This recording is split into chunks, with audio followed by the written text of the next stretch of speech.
Agora, no Revista Justiça, Ética e Justiça, com o Procurador de Justiça, Roberto Liviano. Procurador de Justiça no Estado de São Paulo, doutor em Direito Penal e presidente do Instituto Não Aceito Corrupção, doutor Roberto Liviano, seja bem-vindo ao Revista Justiça. Feliz ano novo para o senhor. Bom dia. Bom dia, Sérgio. Bom dia aos ouvintes, internautas que acompanham a Rádio Justiça. Que nós tenhamos um 2021 com saúde, com paz, com ética, integridade e, acima de tudo e antes de mais nada, respeito. Respeito é a palavra-chave, doutor Roberto Liviano. E vamos para os assuntos, então. Antes dos itens que nós já tratamos aqui, já foi combinado, como o senhor vem acompanhando esta questão sobre vacinação, comportamento das pessoas, aglomerações, tudo isso que envolve a Covid-19? Olha, Sérgio, eu venho acompanhando com bastante preocupação e tristeza fatos que vêm sendo noticiados no sentido de mostrar muitas pessoas organizando festas clandestinas, se aglomerando em diversas situações, como se nós estivéssemos vivendo a normalidade. Infelizmente, nós não estamos vivendo a normalidade. Todos os dias, famílias perdem entes queridos, não só pessoas idosas, mas pessoas de todas as idades falecem em virtude do coronavírus, em virtude dessa pandemia, dessa tragédia que está acometendo a humanidade desde março do ano passado. Portanto, é muito importante que as pessoas tenham senso de responsabilidade em relação ao coletivo. Nós não estamos falando de um problema da individualidade, nós estamos falando de um problema da humanidade. É um problema de todos, não é um problema de um. Quando ocorre essa aglomeração, nós estamos diante de uma situação que coloca em risco a todo o grupo social. Nós estamos diante de uma situação em que se criam eventos em que o vírus se propaga mais e mais. Enquanto nós não tivermos a vacinação em massa, enquanto nós não tivermos a coletividade devidamente protegida, essas situações são absolutamente nocivas. Os hospitais eles vão ficar abarrotados e em muitos lugares, em muitas cidades pequenas, não há infraestrutura para atender a todo mundo. E essa é uma situação que pode levar ao caos, não é? Então, nós precisamos ter esse senso de responsabilidade. E outro aspecto extremamente importante, que é fundamental que se tenha clareza, eu faço minhas as palavras do Papa Francisco, um grande líder mundial, quando ele diz que nos próximos dias ele receberá a vacina, ele vai se submeter à vacina, como todas as pessoas de bom senso, todas as pessoas racionais que respeitam a ciência, respeitam o conhecimento científico, e ele abominou o negacionismo em relação à eficiência da vacina. A vacinação é um instrumento de proteção à saúde pública secular. Há séculos se acredita nesta ferramenta como instrumento de proteção à saúde pública. E nós devemos respeitar a vacina como instrumento de proteção à saúde pública. E nos termos do que se decidiu no plenário do Supremo Tribunal Federal, no dia 17 de dezembro, a vacinação é obrigatória. E, regionalmente, os municípios e estados podem promover campanhas de vacinação regionais de acordo com as necessidades e prioridades dos municípios e dos estados. Essa foi a decisão tomada pelo Pleno do Supremo Tribunal Federal, observando-se o direito à saúde, que é um direito social assegurado no artigo 6º da Constituição Federal, a nossa carta política, a nossa carta que assegura nossos direitos fundamentais. Doutor Roberto Liviano, vamos vir agora aqui para o Congresso Nacional, que está na expectativa das eleições dos próximos presidentes. Temos ali propostas que podem interferir no combate à corrupção e a população precisa ficar atenta? Sem sombra de dúvida. Na verdade, você está trazendo aí, Sérgio, 2 temas em um, né? Nós temos, no dia 1º de fevereiro, eleições que vão definir o comando para o Senado. Durante muito tempo, tratou-se desse assunto como se ele não dissesse respeito ao povo, como se ele não dissesse respeito à sociedade.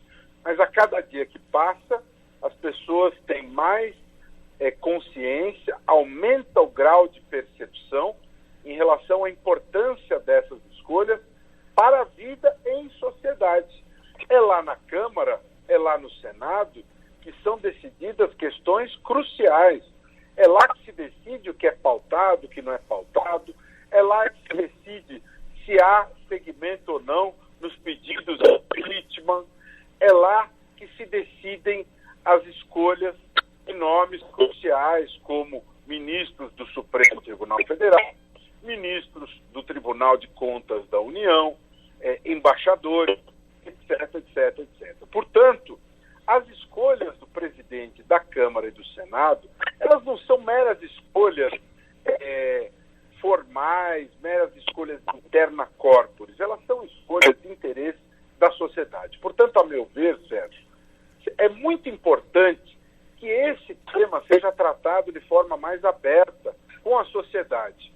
Na minha opinião, o modelo ideal de escolha do presidente da Câmara e do Senado seria um modelo em que os candidatos às presidências da Câmara e do Senado debatessem as suas propostas num debate aberto e com a participação da sociedade, em que a sociedade pudesse participar desse debate, inclusive intervindo, mandando perguntas, em que houvesse um compromisso desses candidatos numa agenda de pautas preocupada com a sociedade.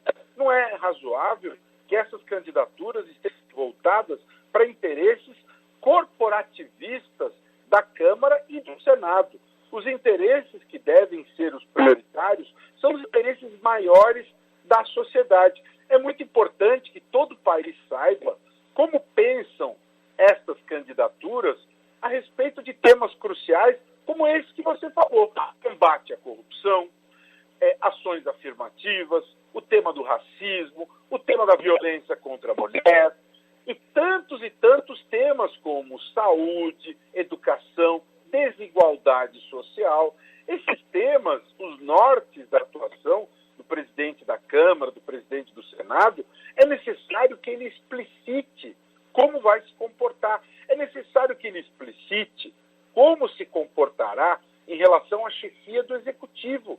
Que relações, que postura ele teria em relação à chefia do Executivo. Sobre corrupção que você falou, existe um substitutivo do deputado Zaratini que propõe a implosão da lei de improbidade administrativa, a supressão do artigo 11, transformar a lei de improbidade em lei da impunidade.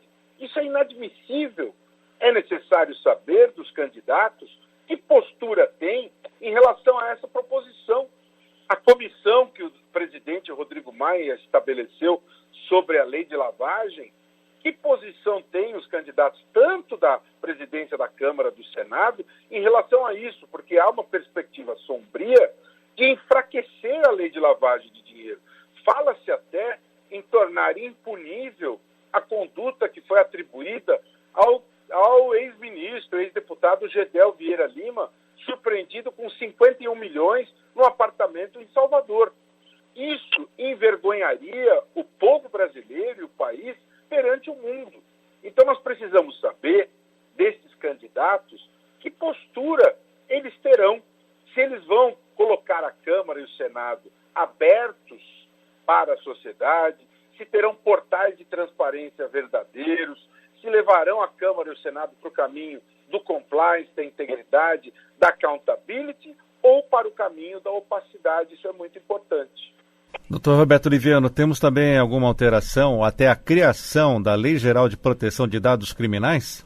Pois é um tema muito interessante que você está trazendo. Aliás, uma reportagem da Gazeta do Povo alertou para isso, alertou para o risco da mudança, do retrocesso em relação à lei de improbidade, em relação à lei de lavagem, e esta cogitação que nós estamos observando, essa movimentação de uma lei geral de proteção de dados criminais. E aí o que eu quero observar, até porque essa é uma matéria muito técnica, e nós aqui, o nosso espaço é curto, mas em breve, a Lei Geral de Proteção de Dados, ela é importante para proteger a privacidade das pessoas.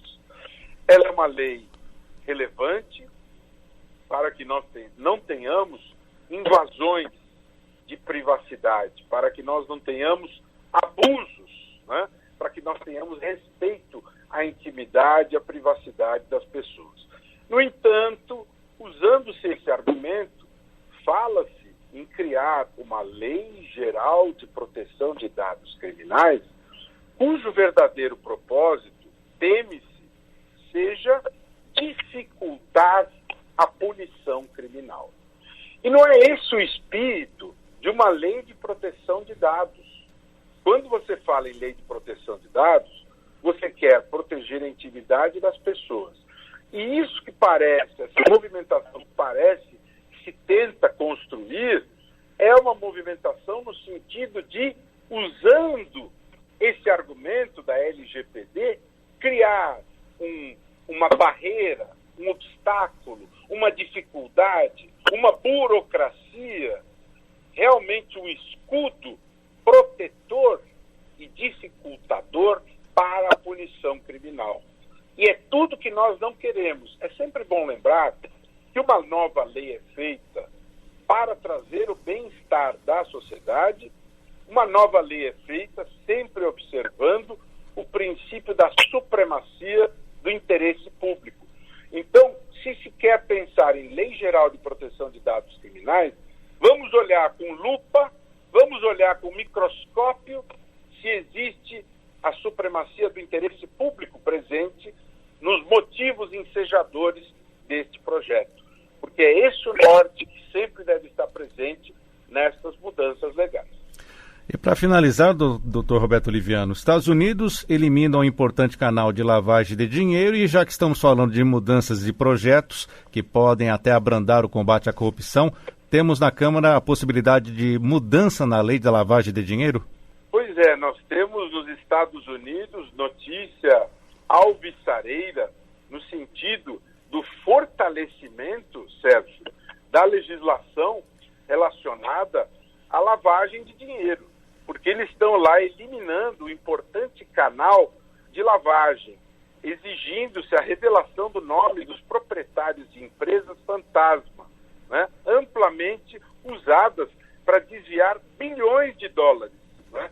Essa chamada lei de transparência corporativa foi incluída no projeto de lei de orçamento de defesa americano e aprovada. Ou seja, os Estados Unidos estão avançando na questão do combate à lavagem de dinheiro, que é um assunto que merece a atenção do mundo. O mundo está atento a isso, preocupado com isso e combatendo com rigor a lavagem de dinheiro, porque esse tipo de criminalidade, não há dúvida, é uma criminalidade transnacional. O crime acontece num determinado local, o crime de tráfico de drogas, o crime de corrupção, o crime de sonegação fiscal, o crime de roubo, o crime de sequestro, e a lavagem de dinheiro e todos esses outros crimes, os efeitos deles, eles acabam se produzindo em diversos países. O crime é transnacional, não é? Então, o mundo está cada vez mais interligado, irmanado no combate a esta criminalidade. Portanto, você vê que nos Estados Unidos há um avanço para coibir a lavagem de dinheiro. A lei de lavagem de dinheiro brasileira, que foi reformada em 2012, é considerada uma das leis mais avançadas do mundo ao colocar como crime pressuposto qualquer espécie de infração penal. Isso que está se cogitando, este retrocesso, no sentido de restringir o tipo de infração penal, seria absolutamente ruim geraria impunidade e seria um movimento que teria consequências não só de âmbito criminal, como também de âmbito político, internacional e até econômico, porque as autoridades, os organismos multilaterais internacionais estão observando com atenção a postura dos países em relação a essa repressão e a liberação de empréstimos e financiamentos internacionais está diretamente relacionada à seriedade da postura em relação a estes temas. Portanto, se o Brasil pretende ingressar na OCDE, se quer ser respeitado na comunidade internacional, é imprescindível que mantenha uma postura séria, vigorosa, no sentido de reprimir este tipo de criminalidade, que não tenha qualquer espécie de vacilo, de hesitação, de retrocesso em relação ao combate à lavagem de dinheiro, ao combate à criminalidade econômica, à corrupção, à criminalidade do colarinho branco. É o que se espera, não é? Os países, como se mencionou aí o exemplo dos Estados Unidos, estão se preocupando, avançando, e nós esperamos que o Brasil vá na mesma direção. Doutor Roberto Liviano, um abraço, até a próxima semana. Até a próxima semana e, mais uma vez, feliz ano novo a todos e a todas, e até a próxima.